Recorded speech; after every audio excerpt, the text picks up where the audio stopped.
Most traders believe their problem is strategy. It isn't. The real problem is that their strategy quietly asks them to tolerate a level of psychological stress they were never designed to survive. Let me explain. If you trade a system that wins only a third of the time, then long losing streaks aren't accidents, they are guaranteed. And once you understand what those streaks do to your brain, your behavior, and your equity curve, the obsession with wide risk-reward ratios starts to look dangerously naive. You've been taught that a proper trade must offer at least 2 to 1, preferably 3 to 1. Risk a little, make a lot. Lose often, but win big.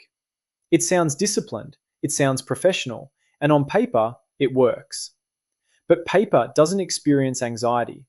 Paper doesn't hesitate. Paper doesn't abandon systems halfway through a drawdown. People do. Here's the mistake almost everyone makes. They judge strategies by averages instead of sequences. Expected value tells you where you end up, eventually.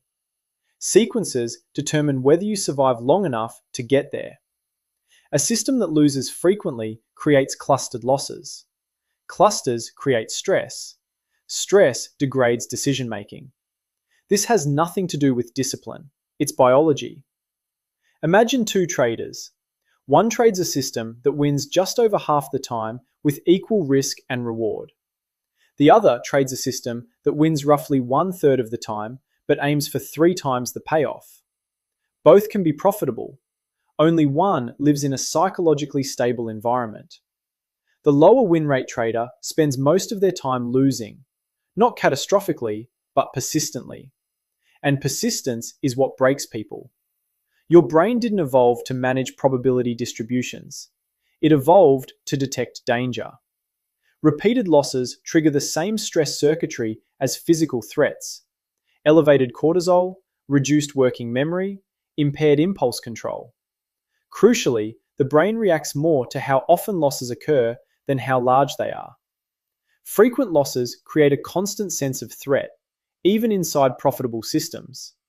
This is where execution starts to decay. After several consecutive losses, traders don't usually quit immediately. They do something worse. They interfere.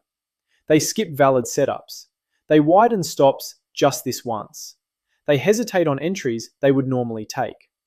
The strategy hasn't failed. The trader's nervous system has. Now look at the opposite environment. A system that wins slightly more often than it loses creates regular reinforcement. Wins reset confidence. They stabilize emotion. They preserve execution quality. There's a well-documented phenomenon called the winner's effect. Winning improves future performance, not psychologically, but biologically. Higher confidence, faster processing, better pattern recognition. Consistency compounds. Two systems can earn the same amount of money. Only one feels survivable. High win rate systems produce smoother equity curves with shallower drawdowns. Low win rate systems produce violent swings interrupted by occasional spikes. The difference isn't aesthetic. Volatile equity curves create chronic stress, which leads to premature strategy abandonment. Most traders don't fail because they're wrong. They fail because they quit at statistically predictable moments. Now place these systems inside prop firm rules. Fixed drawdown limits don't reward patience, they punish variance. A low win rate system can violate drawdown rules during completely normal losing streaks. A higher win rate system rarely does. This is why traders with inferior risk-reward ratios pass challenges more often. Not because they're smarter, because their systems are compatible with human execution. There's another overlooked advantage. Higher win rate systems trade more frequently. That means more feedback, faster learning, quicker adaptation to changing market conditions.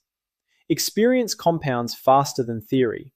Selective systems feel disciplined, but they often delay competence.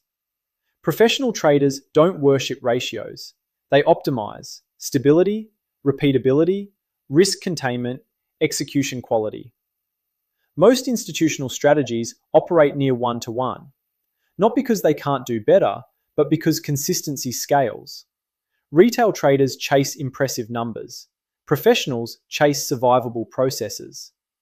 Wide risk reward isn't wrong. It's situational. It belongs in higher timeframes, structural breakouts, strong directional regimes, trailing systems where reward expands organically. The mistake is turning context into doctrine. Markets are fluid. Rules should be too. Forget what sounds smart. Ask one question. Can I execute this system flawlessly through its worst sequences? If the answer is no, the system is unusable, regardless of expectancy. The best strategy isn't the most impressive.